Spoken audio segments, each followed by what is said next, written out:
Tupac's father finally understands that Reggie Wright Jr. betrayed his son. Let's get into some of this straight game. Life is like playing cards. It's not what you dealt, but how you play it.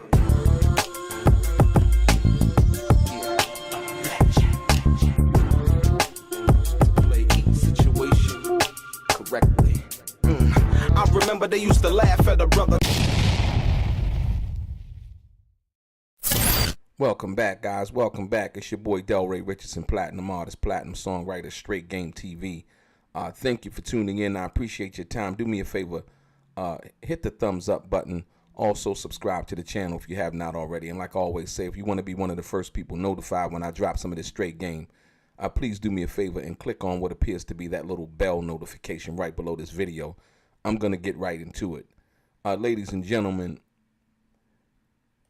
I think Tupac's father, Mr. Garland, is finally understanding some of the things that I've been saying in regards to the Tupac and the death of his son. You know, I don't try to force anything on anybody, but like I said, through conversation and dialogue, there's some things I understood about some things that I didn't know that he taught me, as well as some of the things that I've not really uncovered, but have explained it in more of an coherent manner, because the information has been so scattered, if you will, across the internet. Mr. Garland, Tupac's father, recently posted on his Facebook, after seeing the video and posting the video that I did, the last video I did, Mr. Garland, Tupac's father, finally understands that, and he posted, Reggie Wright Jr. betrayed my son. And beneath that, he also posted a copy of the fax that was sent firing Reggie Wright Jr. on August 27th, 1996. What's interesting about this is that, you know, there's been a lot of things said, but I always like to leave it to the people who were there. You know, and most people were telling me that I left out the fact that the security was pulled off of Tupac that night deliberately, and it has always been Reggie Wright Jr.'s explanation or his reasoning that he did not pull the security off of Tupac from that perspective. But I'd like to refer to someone who had spoken and had an argument with Reggie Wright Jr. That night. And it was no other than the security that was actually pulled off of Tupac that night, and him confirming that he was pulled off of Tupac, and also having a discussion with Reggie Wright Jr. on how he disagreed with being pulled off of Tupac. Listen to Michael Moore. In Las Vegas, prior to the fight starting, and I was told that I'd be taken off Tupac Shakur.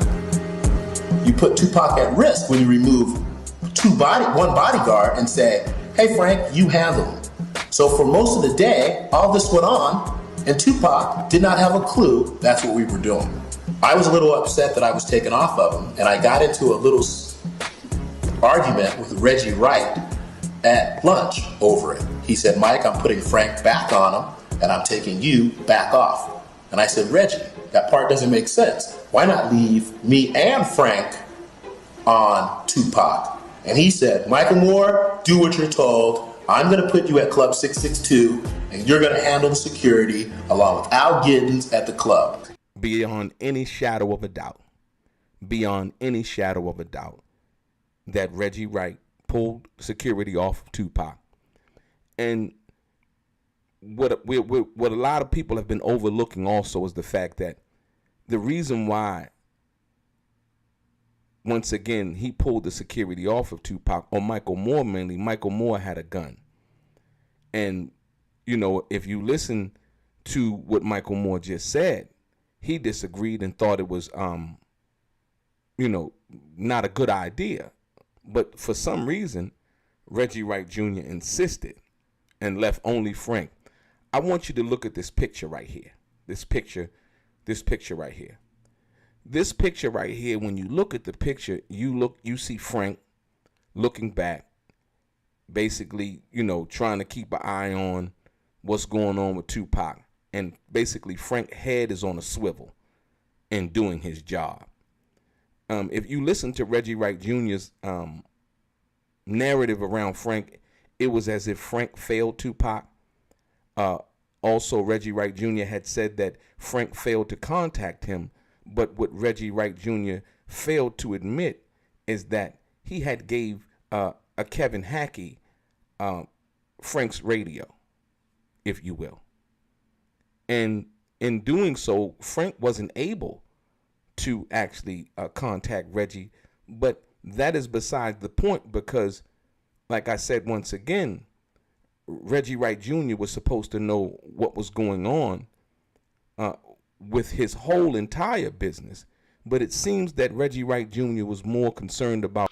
That's why I have to take some responsibility for what happened with my security with Tupac. Even though I wasn't even there. Didn't know when it happened or anything. But I was ultimately responsible for putting a fake ass with him versus a real dude that would have been there to advise correctly. Not saying that they would have stopped it, because nobody could have stopped it. I know y'all believe so, but... Also, Reggie Wright Jr. had said that Frank failed to contact him, but what Reggie Wright Jr. failed to admit is that he had gave a Kevin Hackey Frank's radio, if you will. And in doing so, Frank wasn't able to actually contact Reggie, but that is beside the point because, like I said once again, Reggie Wright Jr. was supposed to know what was going on with his whole entire business, but it seems that Reggie Wright Jr. was more concerned about pulling the security off of Tupac, at least Michael Moore, for no reason at all. No reason at all. And just left Frank on Tupac.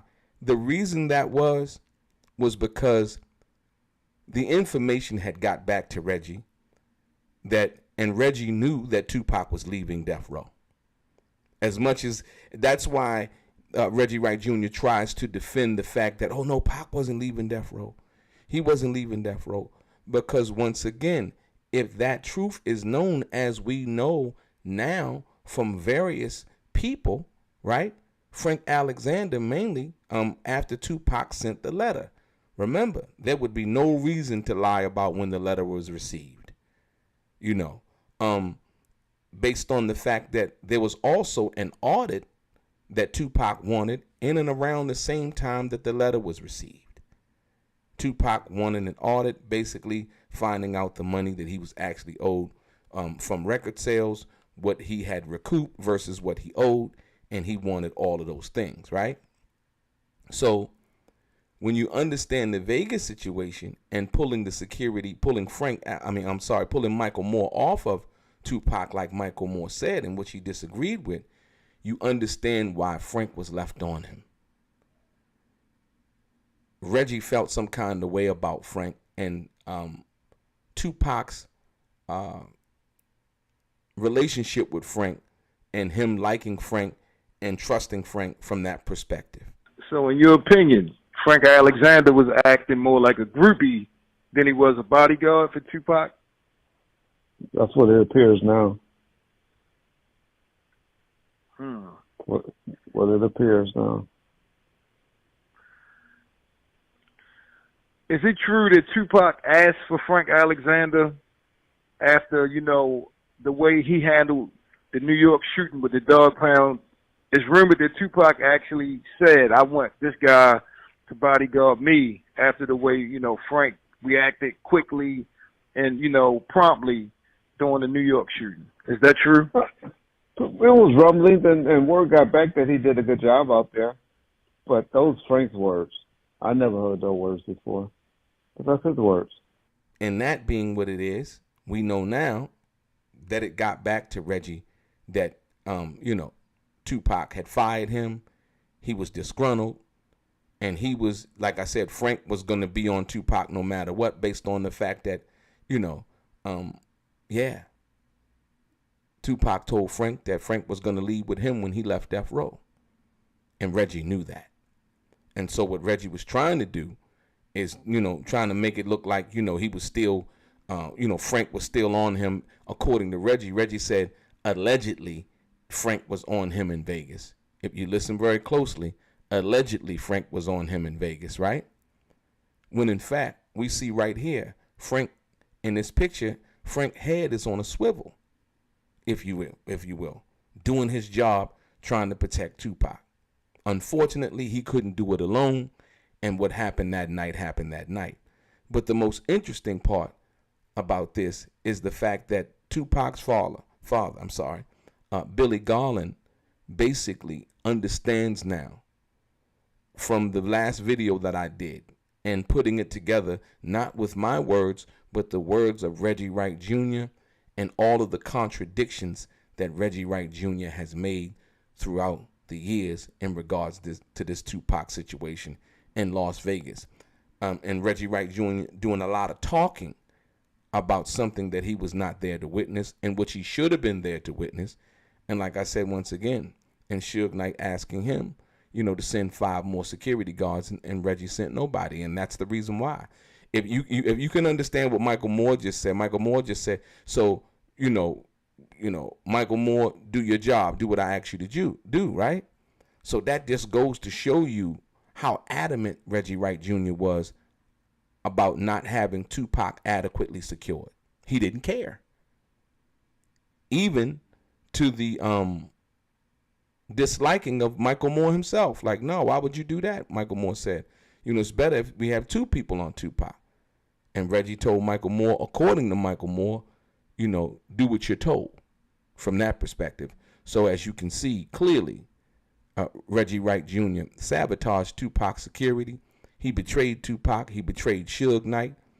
And all of these years has been trying to create this narrative in which him and Tupac were friends and how the security was on him and this is the thing, how the security was on him in New York, right?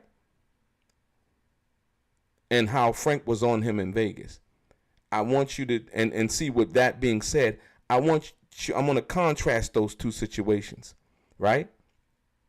Reggie Wright Jr. has said, if I was fired, why my security was on him in New York? It's plain and simple. New York, MTV Video Music Awards was an industry event. Suge was there. You need to put the security on Tupac. This is not Tupac's personal time. This is Death Row record company professional business time, right? You go to Vegas. Why is Frank the only one on him? And Reggie then pulls Michael Moore off of him, who Michael Moore was also on Tupac in New York at that particular time. And Michael Moore has said as much. He had been on Pac for the last couple of weeks, I believe it was, because Frank was on vacation up until that time, right? When Frank came back, in Vegas from that perspective, it's like, no. And other security guard officers in New York on Tupac at that particular time, in which we seen Tupac also had a radio. If you remember the video with him and Snoop doing the interview, he had like a little walkie-talkie. And so understanding that, you go to Vegas, how come Frank Alexander was the only one on Tupac in Vegas? Right? And you hear clearly Michael Moore will say that Reggie Wright Jr. told them not to carry guns. Listen. Been with this fool, everyone in the room knew that we had just got back. Man, see, you can make this spooky because then in that meeting where everybody was told don't carry a gun anywhere. Now, wait. Now, and that's the first time we've been in Vegas where somebody said we can carry guns. That's right. And then they were really persistent about you not having one. You see what I'm saying? They're going to be checking you. And then he was even trying to convince the people with CCW not to carry. Like they wasn't going to give them courtesy up. You see what I'm saying? And then I looked at it. Now, we'd have been to Vegas about 5 times, Frank. Have you ever heard him say, don't carry your weapon? Absolutely not. Let me tell you this.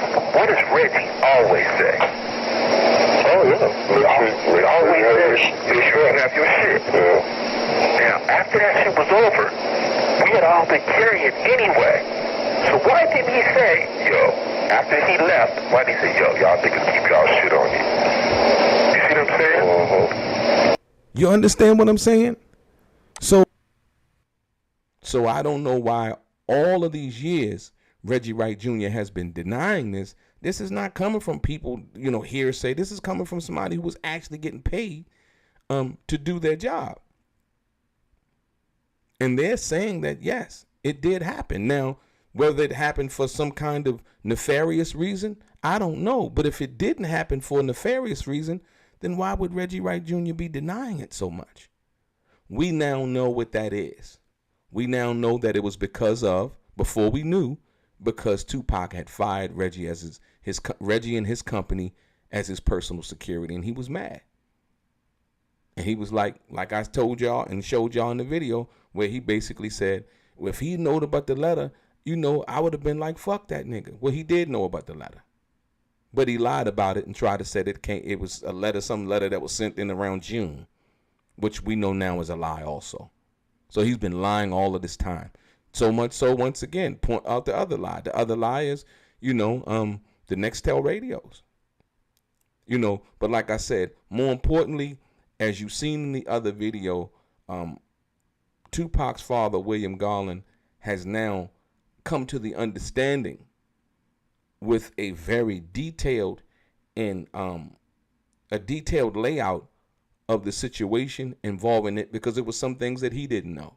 It was some things, I'm sure if Afeni was alive, may she rest in peace, that she would now understand differently than she did before from that perspective and what happened. And like I said, the ultimate situation is where Suge told him, to send 5 more security guards in Vegas. And Reggie didn't send anybody. And Michael Moore saying this is proof of Reggie Wright Jr.'s true intentions. He sabotaged Tupac. He upended Tupac's security. He disobeyed a direct order from his boss, Suge Knight, whom was paying him handsomely, according to Reggie Wright Jr., to protect Tupac Shakur and the other artists under the label. Reggie Wright Jr. gets no props. There is no admiration or anything like that. He failed. It was a dismal failure, and it was intentional, and it was deliberate. I just wanted to bring you this because, like I said, it's interesting,